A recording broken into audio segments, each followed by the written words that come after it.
চলো সকালবেলা জলখাবার তো কমপ্লিট হয়ে গেছে, তারপরে কিন্তু দল বেঁধে সারিবদ্ধ হয়ে বসে বসে সবাই গল্প করতে। আর এখানে সবাই কিন্তু মজাদার খেলায় এখন মেতে গেছে।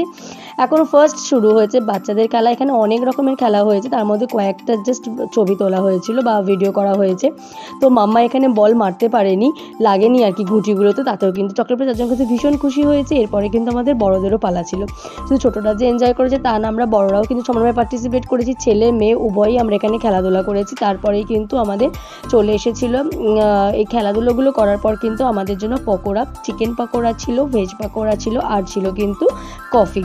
তো মাম্মা তো পকোড়া খেতে ভীষণ ভালোবাসে, কিন্তু দুঃখের বিষয় হলো সেই দিনকে খেতে পারছিল না, কেননা তোমার চিকেনের কোটিনটা ভীষণ ঝাল ঝাল ছিল। তো ওকে বারবার জল দিচ্ছিলাম আর বলছিল কন্টিনিউ, মাম্মা আমাকে জল দাও, আমি খেতে পারছি না। তো যাই হোক, তবু একটু আধটু যাই করে কোটিনটা বাদ দিয়ে ওকে খাওয়ানোর চেষ্টা করেছি। আর এখানে ঝালের জন্য খেতেই পারছে। তো চলো দেখা হচ্ছে আবার নেক্সট আর একটা ভিডিওতে। টাটা।